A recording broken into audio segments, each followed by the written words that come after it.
time starts now. Horace Mann negates. The Arctic is currently in the Goldilocks zone. Indeed, Wall 23 describes U.S. presence as only exercise is required to prevent reducing risk and preventing unnecessary escalation. Accordingly, Graham 20 reports Russia's military buildup is solely in areas where its authority is undisputed.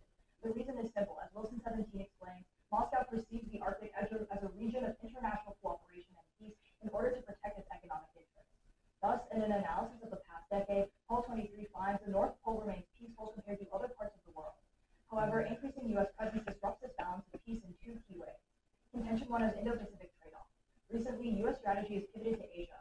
Woody 22 finds current U.S. presence in the Indo-Pacific is the most transformative in a generation.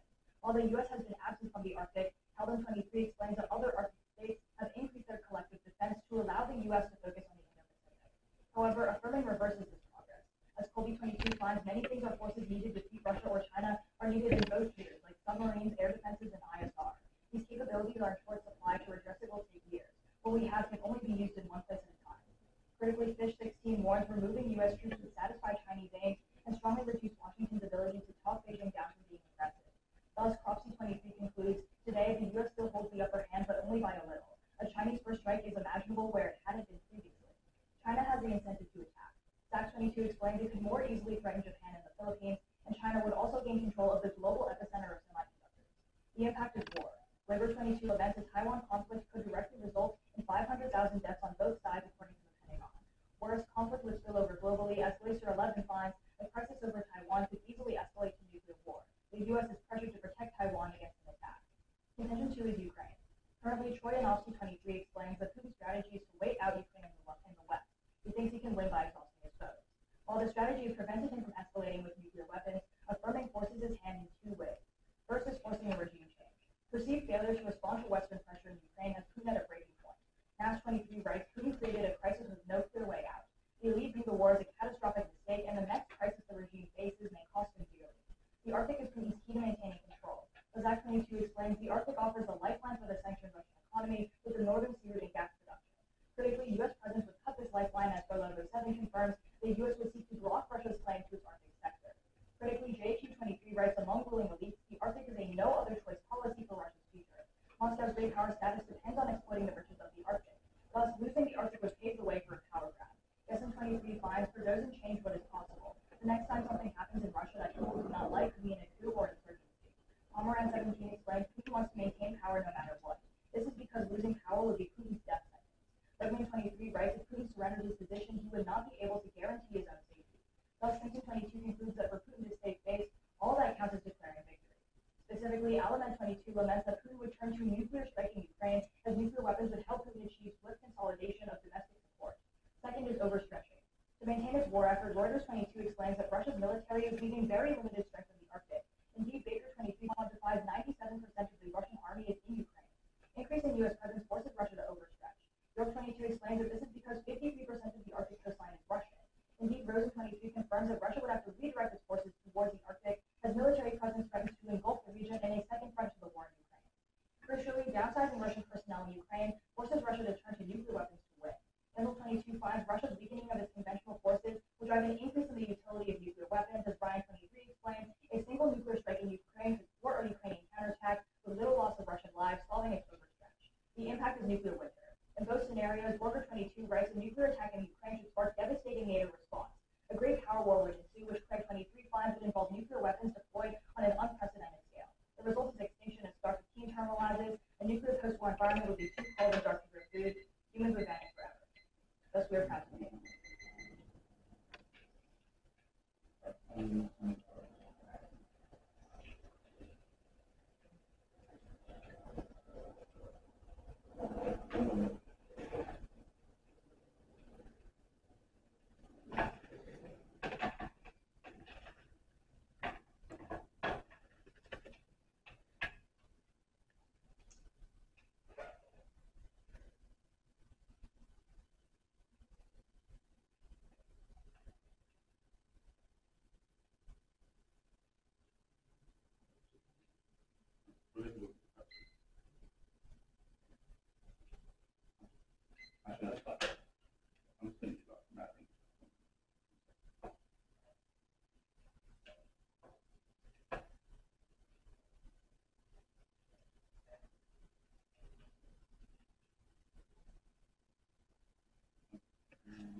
new one.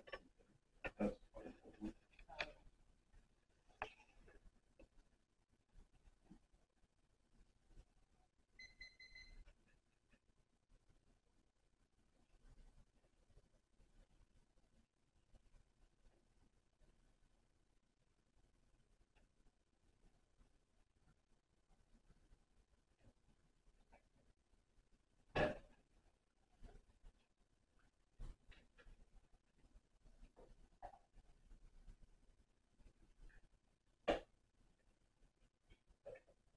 Okay. I got the first two. Yep.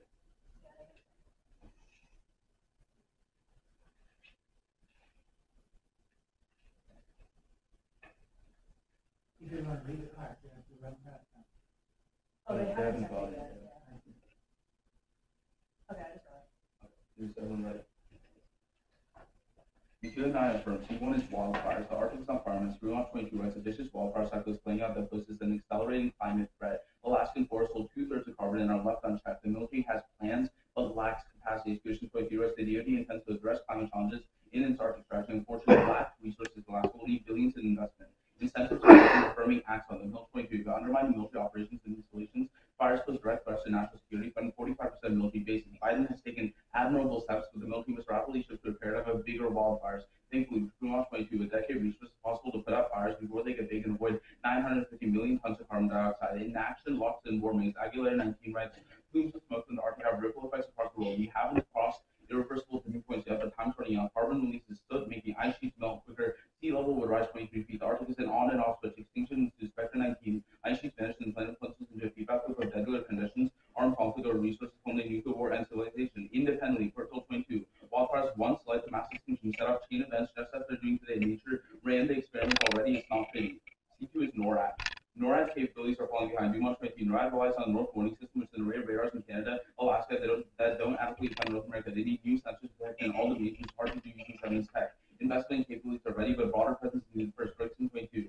New Arctic lines use over-the-horizon radars have anti-hypersonic capabilities, but following is a limited ability to sustain them in the Arctic. You need ground systems, command and control to have effective surveillance and tackle threats, which should be dealt with within a broader modernization plan that the government isn't talking about. That's key. As Pier 16 are politically show missile type and Arctic competition for resource territory with cause instability, NORAD involvement will be of critical importance. Otherwise, Russia 22 escalating conflict between nuclear powers, better monitoring systems would reduce the risk of rapid sprawl out of control.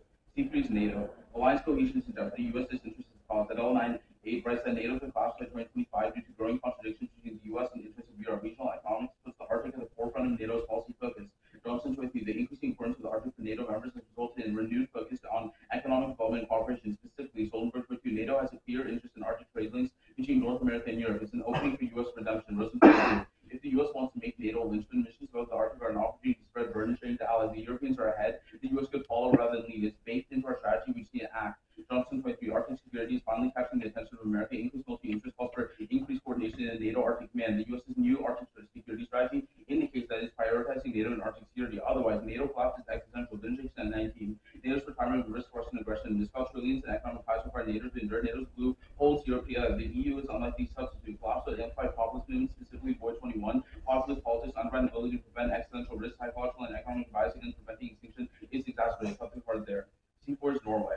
Due to Ukraine, AP-22, Norwegian gas pipelines are the highest value target in Europe. Russia's encroaching as Costello 23 writes, Russia expanded presence near Norway's gas pipelines, offering more unpredictably and aggressively. Accordingly, Rosen 23, Norway is revaluing security by reverting to defense spending. Moscow is worrying countries rely on America's lacking deterrence and moving towards a war for territorial integrity. The country is primed for conflict. Rosen 22, Norwegian diplomats and security experts fear that the U.S. won't be able to maintain a grip on the region's energy. As Russia faces more military, they're planning escalation. Affirming is key to deterring Norwegian outlash. Within 23, as new NATO states seek to emulate Norway's security policy, it's crucial that competition is managed to prevent escalation. The U.S. can facilitate strategic balance, assisting militarily, but simultaneously ensuring the Nordic signal a strategic deterrence reassurance balance. While not in U.S. policy yet, this type of backing can manage risk in a delicate security context. Specifically, Rebels 22, by establishing presence in Alaska, Marines could act as a quick reaction force and increase interoperability with Norway to provide security for infrastructure. Otherwise, higher 18, Norwegian force strategy faces limited provocation for its conflicts so intense that allies get involved. Assertive action is more important than restraint. Retaliation will include, as Player 20 writes, Norway in a high-intensity combat scenario in the Arctic raises the possibility of a nuclear exchange. The Finnmark region is one of the most likely battlegrounds. Norway forces near there would endanger Russia's arsenal and precipitate early use. He concludes, World War III would break down the Arctic and spark Armageddon. Thus, we affirm.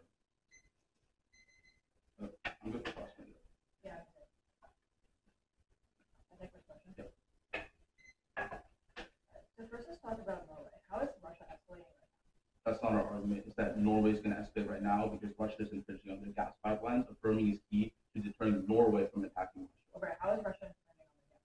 They're like going near them. The Costello evidence specifically says they're aggressively expanding presence near the gas pipeline specifically because due to the war in Ukraine, all of Europe is dependent on Norway for its gas. That's why, per the AP evidence, it's the highest value target in Europe. So they're near the pipeline. How does that mean they're going to try and cut off? Because in Turkey, they've done that before. You saw with Nord Stream 2, it got cut off. That's why it's really bad, and that's why Norway is getting increasing defense spending. I know, but they've cut gas pipelines in the past, and even regardless of what Russia is doing, our Rosen Evans analyzes Norwegian defense analysts and finds that their perception of Russia is that they're going to cut off the pipeline. So it doesn't matter if Russia is actually not going to do it. Norway is going to escalate now regardless. But for me, it's the only way to stop them from doing that. Can I ask you a question? Sure. Okay. Let's talk about your argument about Indo-Pacific trade-off, right? Are we completely focused on Indo-Pacific now? There's no other flashpoints where we're focused. I would say that we're mostly focused on the Indo-Pacific right now, but most of the equipment specifically that we would need for the Arctic is concentrated in the Indo-Pacific. We give three unique examples. We give submarines, air defenses, and ISR. All of those things are mainly concentrated in the Indo-Pacific. Let's talk about like submarines and naval assets, right? It's not true that this past week the U.S. moved its biggest aircraft carrier and the strike group and submarines around it to Israel to stop the war there. So shouldn't that have triggered all the trade-offs that you just talked about? I mean, I would say that it hasn't been significant enough at first because we tell you if we moved the very capabilities that you say are key to the Middle East, why didn't that cause all this Chinese, Taiwan business? Our evidence from this year says that the U.S. still holds the upper hand in the region, but only by a little bit. That means that when we move to the Arctic, that's the tipping point where we have to, like, the resolution says a significant increase. Sure. When's that evidence from? The majority of our sources from the Indo-Pacific and moving. When's that evidence from? I sent this here. It's from this year, but I can, like, well, the U.S. moved the carrier to Israel like 3 days ago. So I mean, it's definitely posted your evidence, and the U.S. is already shifting to I would say if it's one carrier, it's probably not significant enough to trigger an impact. Sure. Whereas when you affirm, you're going to see a much bigger trade-off between the Indo-Pacific. Okay. So let's talk about this wildfire argument. Mm-hmm.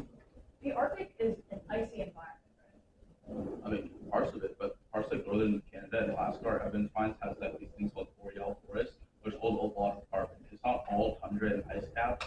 That might be, it's like, it's not all. Well, where are these forests located? In the Arctic, northern Canada and Alaska, which is definitely above the Arctic Circle. All of our evidence is specific to the Arctic. I mean, your evidence says specifically that these carbon-rich boreal forests extend just below the Arctic Circle.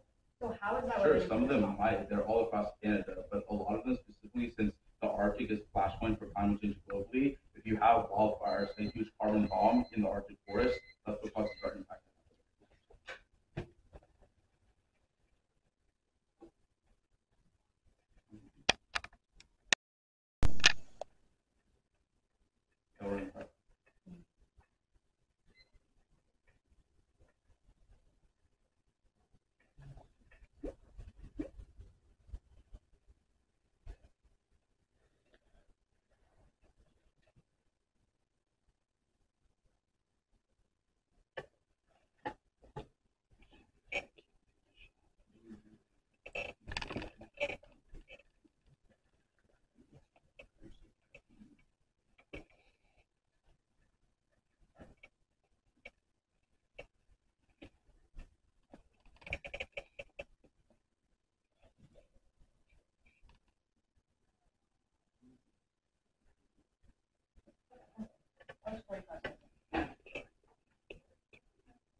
So it's just going to go our overview, another overview, and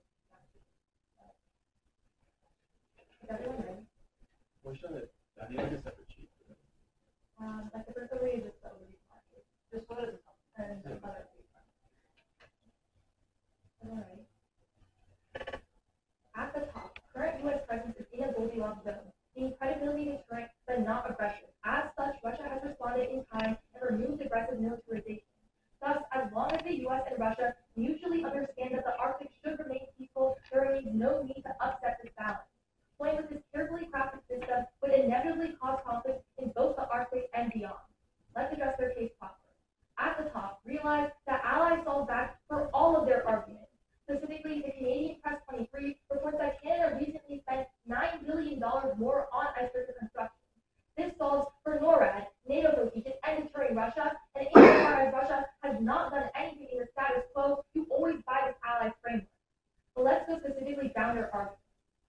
wildfires.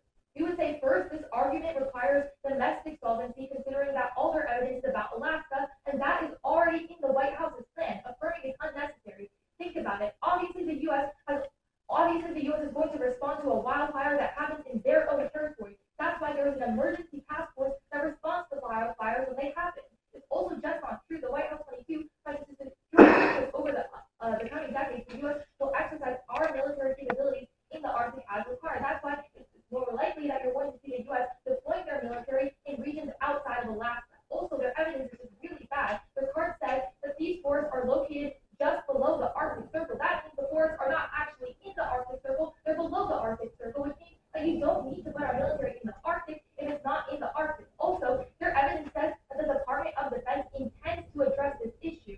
That means that the DoD plans to solve this issue in the status quo. There is no reason to affirm.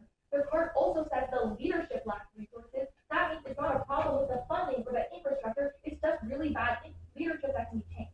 On NORAD, remember the Goldilocks the overview. Russia is peaceful. NORAD is not urgent, but really realize that NORAD is already being updated in the status quo. Ferguson 22 in January 2022 says that the government awarded a $600 million contract for support of the North Warning System, which means that increased Arctic presence is necessary. Moreover, Hill 23 finds that this worked after the Chinese spy balloon was detected. But secondly, realize that satellite assault. Propacho 22 finds that the Starlink units can detect missiles and supplement existing NORAD capabilities. Moreover, this signals a wider shift in the private sector to partner with the U.S. government, which means that absent militarization, the problem would nonetheless be solved. But let's go to NATO cohesion. At the top, realize that U.S. allies ensure peace in the region right now. That's what we said in the overview. So 21 finds that ongoing initiatives between Canada, Denmark, Norway, Finland, and the U.S. are witnessing greater collaborative efforts to address Arctic concerns. Current initiatives, investments, and partner capabilities provide an avenue to address U.S. strategic capability gaps in the region. Allies are willing to engage in multilateral approaches now, but secondly, the Arctic Council solves now. The only risk of conflict is the act by politicizing it. Growing 16 writes that the Council remains effective for international cooperation between Arctic states. This is due to members' commitment to keep the forum depoliticized. Bringing military into the Arctic could risk damaging current cooperation in climate change and scientific research. But then finally, let's go to Norway. Realize historically, Russia has escalated only in its gray zones and only in its own territory. That's why you always buy our Goldilocks overview, which tells you that looking holistically in the last 20 years, Russian aggression has only been on a steady decline, and conflict still has never happened. And also, think about it logically. Why would Russia risk a region which includes 75% of their oil they won't? They say that Russia cut Norwegian gas pipelines. Don't let them confuse you. These are pipelines in Russia just close to Norway. That's why you still buy our Goldilocks overview. Prefer our argument because it's more holistic. While our opponents can cherry pick one or two instances of Russia being aggressive in their own territory, looking holistically in the last 20 years, Russian aggression has been on a steady decline. And also, all of their cards are from 2018. Insofar as Norway has not done any aggression, the Arctic is peaceful. Let me see the Arctic questions on this. And then, yeah, can I just see all the CPs?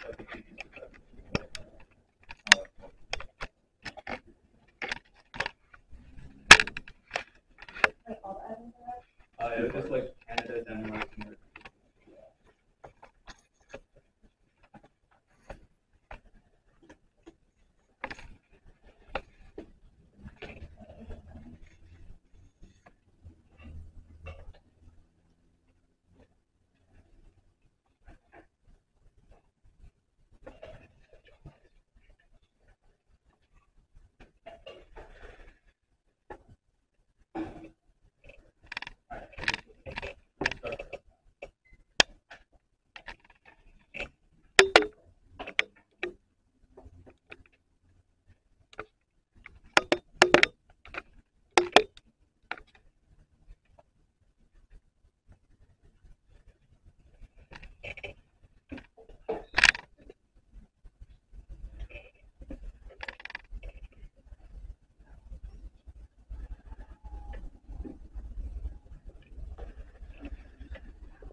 I was pretty touched.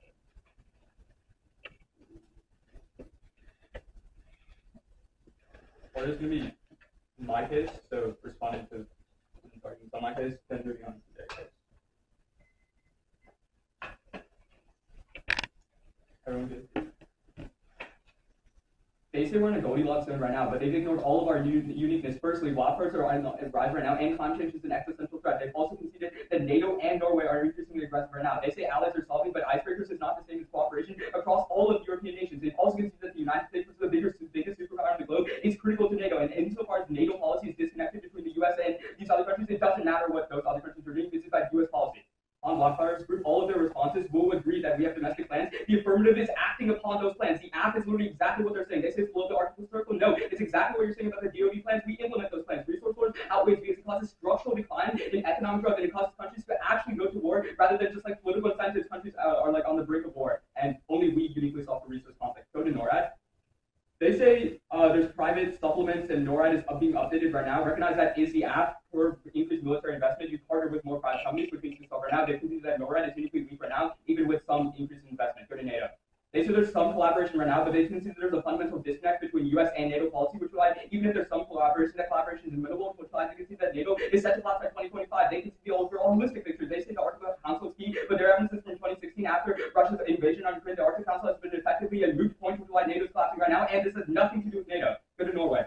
Group all of their responses. It's not about what Russia's doing, it's about what Norway's perceptions are. They concede number one, that Norway believes that Russia will invade its pipelines, especially after Russia invaded Ukraine. Norway is on the brink of threat perception right now. They say our evidence is from 2018. No, it's from 2023 and 2022. Go to their case.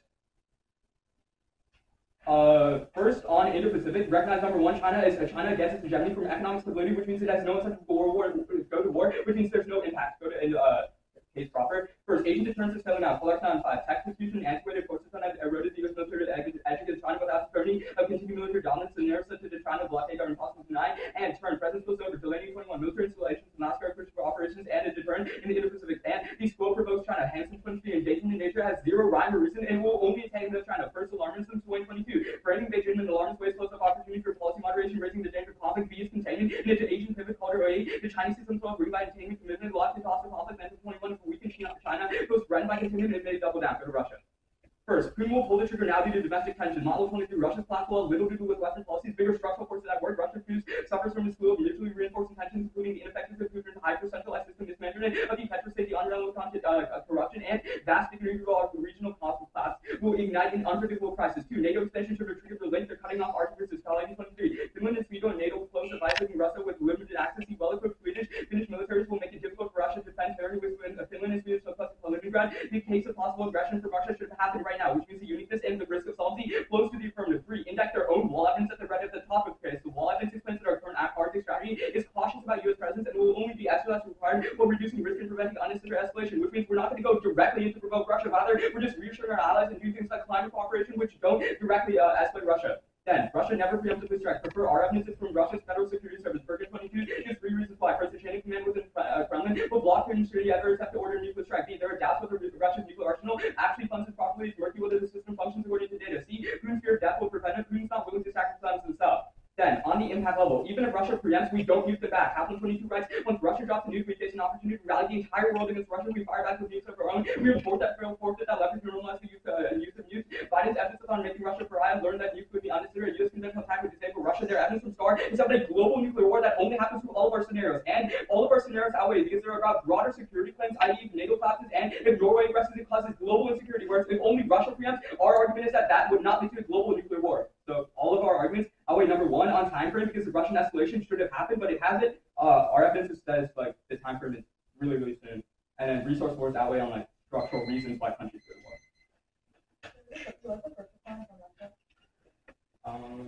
He's going to pull the trigger now. The bigger structure.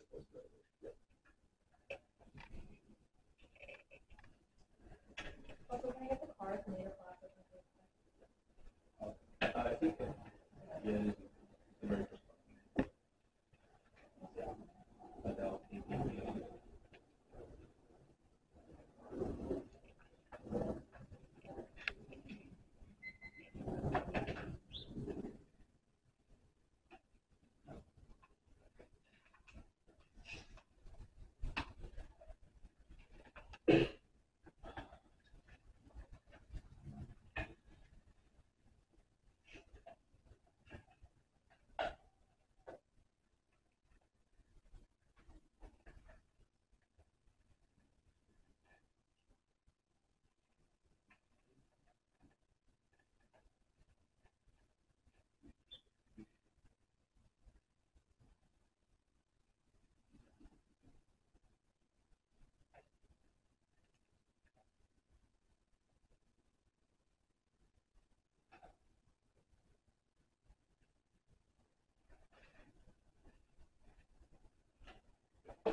Actually, I'll take a question. So you say we're in the Goldilocks zone. So like, what are some examples? You know what? That wasn't really going to do it. Okay. Where is NATO expanding? NATO's not expanding. It's that Finland and Norway joined. Yeah, but Finland. in regarding to NATO expansion should have triggered what? So where is Yeah, the like NATO? those two countries joining NATO should have triggered it. Because it would cause Russia to be defensive. Like your argument is that Putin is scared of a threat against him. Our argument is that because NATO's collective defense article is Article 5, right? If these two countries are joining NATO, which is entirely. So are you saying that Putin is just scared of other countries joining NATO? That's what they're saying? I'm saying that you're saying that Putin's scared of any attack on his regime, and that is definitely like a more significant attack. Joining NATO and attack on his regime. Because it bonds them with all of NATO, and the entire purpose of NATO was created to antagonize Russia, defend against So Russia. why hasn't Russia done this when other countries like Turkey are? Yeah, that's what I'm asking you. Like your argument is not But historically Russia true. hasn't. Yeah. So that disproves that's your why the argument. argument that people are done right now. It like disproves your argument that Russia No, wouldn't I do think this. I think you're misunderstanding our argument. Our argument is that right now, yeah, there is NATO presence in the Arctic. Yes, Russia is not triggered by that because they're not like triggering Russia because they're only expanding in gray zone territory.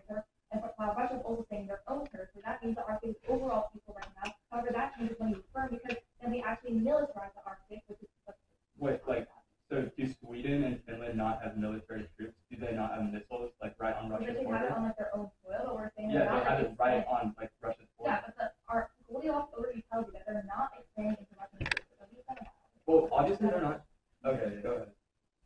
I think was that my question though? If you want a question. No, you Okay, so yeah, let's get back to that. So you say it's like a Goldilocks zone, and just back to the Finland and Sweden point, right? So let's go to your argument on regime change. So like, what is the reason that like Putin would be scared to where he like preemptively threats? Because the U.S. wouldn't be directly putting troops in Russia, right? Okay, so our link is right now Putin is losing in Ukraine, and the only stronghold he has right now is in the Arctic, especially where 97% of his oil is. That's what's funding the war in Ukraine, and that's where he gets his global power in right now. So when the U.S. threatens that, then the elites are going to perceive that as Putin losing even more. So it's either A, Putin has to strike Ukraine to get a victory, or B, he dies from the elites. Yeah, so I understand that. My question is like. Can I have a question? Okay. What does your card actually say on the news? That's gonna happen. No, it says the U.S. Republican Party, like Yeah. contradicts with it. And we're in a divided government. The Republican Party. Okay, but who's in power right now? The Democratic. Exactly. And also, Yeah, and also, what?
China's been building up presence on the Taiwan Strait for the past 10 years, and we haven't seen an invasion yet. That just means that U.S. deterrence is working right now. But then, on the way, prefer a Taiwan invasion for a few reasons. First, on a prerequisite, their solvency only happens when the U.S. physically builds up in the region to deter China or reaffirm like the Arctic Council. However, as soon as you affirm, the U.S. begins trading off from the Indo-Pacific, and China sees this window and attacks. In order for their solvency to trigger, our impact must happen first. And we'll concede the Kremlin prevents Putin from striking with a nuke.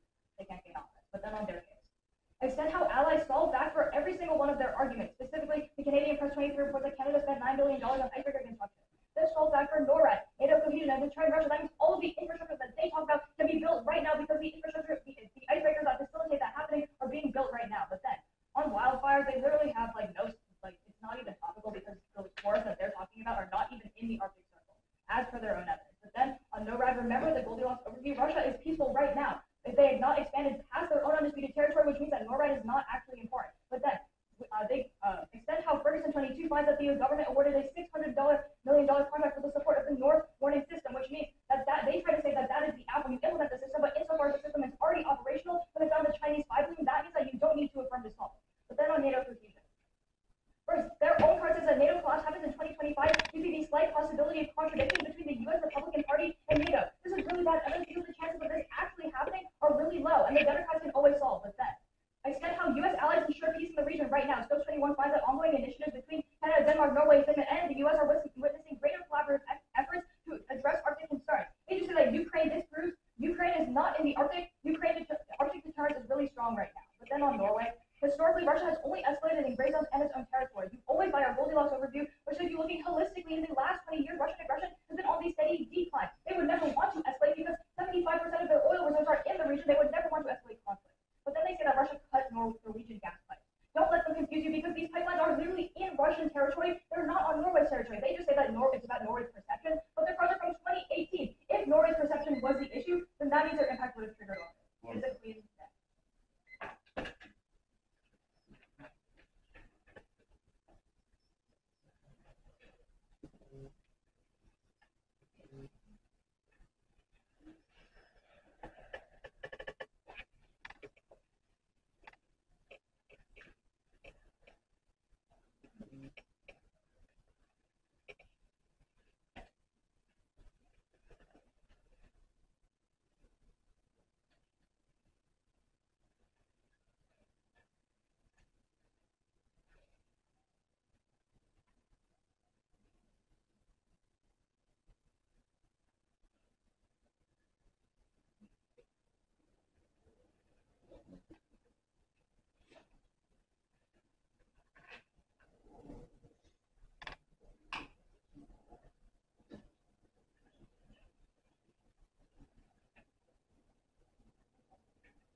Minute 45.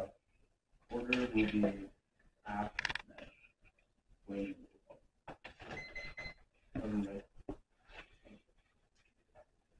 On the allies overview, read their evidence and especially what they told you. They said Canada's investing $6 billion in icebreakers. There's no reason why that solves wildfires, NATO collapse, Norway, etc. There's no solvency. There's no reason why icebreakers matter. At that point, go to wildfires. The argument is simple. The DoD has plans to solve wildfires in the Arctic region right now because the plans are basis. However, they don't have funding to do that. Affirming gives them the funding, allows them to solve. Otherwise, the spectre evidence says that wildfires lead to climate change, which leads to resource wars, which leads to extinction. They give you one response saying that's not topical and that's not in the Arctic. Read both their evidence and our evidence. They read evidence saying that the DoD already has Arctic strategies for wildfires, meaning that it is a threat there. Second, our Peterson evidence, the second part we read in case, says this exact same thing, saying that the DoD's Arctic strategy is aware of these wildfires, which need funding to solve. At that point, the argument is super clean, and they have conceded the weighing off of it, that these resource wars, because it's not a political reason to debate, but rather a necessity, because the people literally don't high likelihood of conflict, and it always on scope because it's global resource sources. This wildfires cause global climate change, which is always on scope compared to their localized conflict in Taiwan.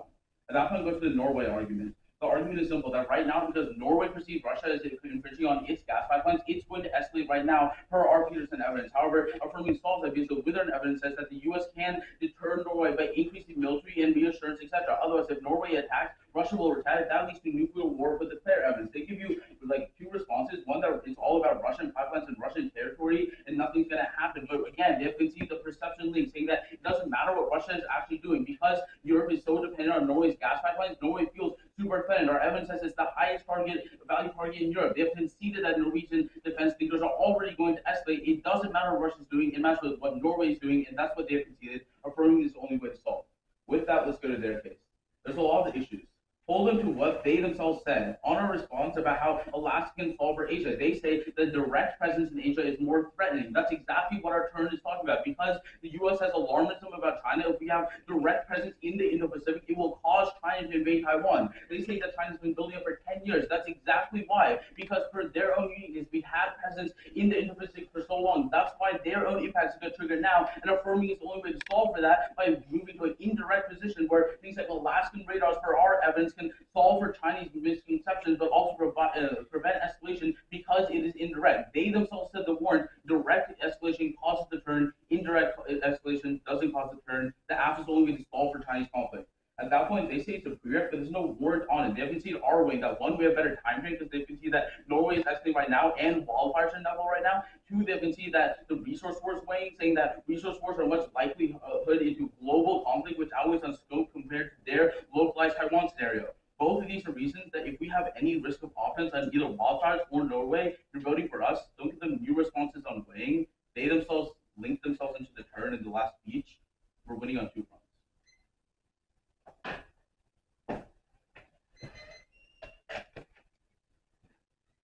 Go to cross.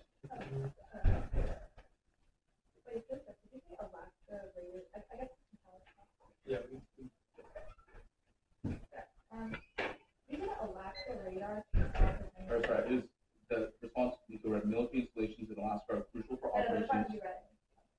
What?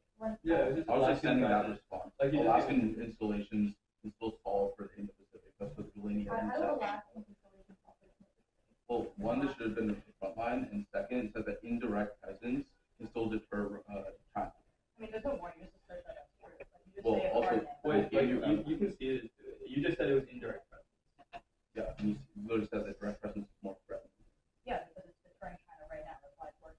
So, like, an analytic that China's been building up for 10 years doesn't prove that deterrence is working. There's no evidence that it's It's working insofar as China hasn't invaded yet. Yeah, The that reason why doesn't mean- China's building up is because they're waiting for this opportunity when the U.S. pulls out in order to invade. Yeah, so China building up doesn't indicate whether or not deterrence is working or not. Rather, you haven't read a warrant as to why deterrence actually works. Rather, I mean, you the warrant is conceded that that China building up That's could be why indicative of deterrence the fact that China is preparing an invasion right now. So this buildup isn't proving your Well, argument. then they've been preparing for an invasion for the past 10 years. The reason why they because it is haven't so invaded important. is because the U.S. deterrence has been so strong. Yeah, The reason why they're building up is because they are waiting for the window of opportunity when the U.S. pulls out so they can invade us. Yeah, sure, that might be your analytic, but we're seeing you haven't read any evidence saying that.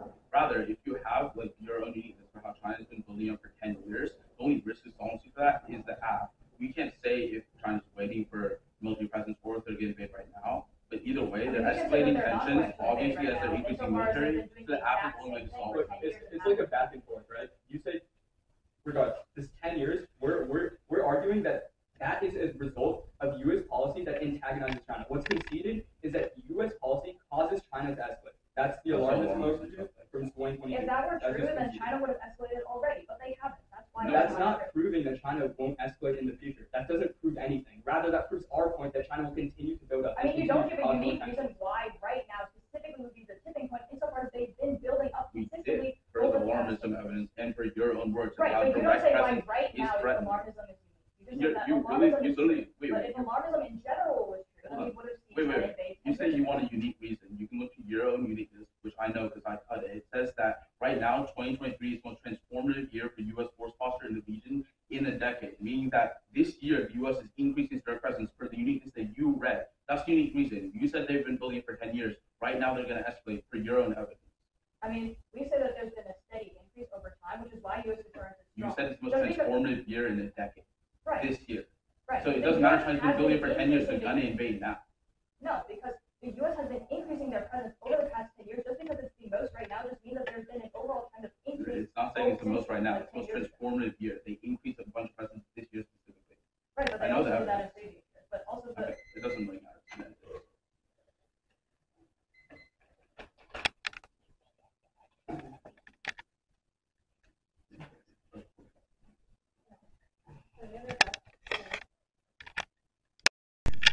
Will this be our case? Okay. Our current limited approach in the Arctic is working. We have Graham reported that Russia moved its military away from the Arctic, which is why qualifying that the Arctic is the most peaceful region, affirming reverses that by causing a trade out there. During our disengagement from the Arctic, Holland explained that allies have taken up place to maintain peace, fully by that affirming with forces to shift key military resources because it takes years to develop necessary equipment, giving China leverage in the Pacific. That's terrible. As Sachs explained that China has intended to invade Taiwan to control the semiconductor supply. Weaver explained that millions of died in conventional war and later find nuclear escalation is likely. They say a few things in summary. One, they say that Arctic deterrence spills over. No, A, there's no war, and B, we would say that being directly in the Taiwan Strait is more threatening than being thousands of miles away. They say this turns the argument. No, if increasing U.S. forces provokes China, we would have seen them invade as the U.S. increases presence over the past 10 years, and then they don't extend the war for a lasting radar we can strike it off the flow. On the way, and we lose when they drop the prereq that their solvency only happens when the U.S. physically builds up in the region to deter. However, as soon as you affirm, the U.S. begins turning off from the Indo-Pacific and sees China, and China sees its windows and attacks. We can't solve for wildfires, we can't solve for Russian war if a Chinese strike happens immediately. On to their case, they fail to respond to any of the responses we extend. On the top, on the allies, we tell you that allies fell back for all of their arguments. Specifically, the Canadian Press 23 reports that Canada recently spent $9 billion more on iceberg construction. This solves for deterring Russia insofar as Russia has not done anything. You always find this allies framework. B, their one new this response is also new and second. Their one response is new and second sub, and they just say that there's no solvency on wildfires. Who can see that? Because the U.S. solves for the wildfires that the U.S. solves for are not in the Arctic Circle. They drop this response. They can't win on wildfires if the forests are not even located in the Arctic on Norway. Historically, we tell you that Russia has only escalated in gray zones in its own territories. You always find our Goldilocks overview, which tells you that holistically, in the last 20 years, Russian aggression has been on a steady decline. Russia may never risk a region that has 75% of their oil. They just say that Russia cut Norwegian gas pipes, but these gas pipes were in Russia. The American response to that, all their evidence is also from 2018. Insofar as Norway has not escalated since 2018, that means the Arctic is peaceful. That's why it is a very clean vote for Horace Mann on the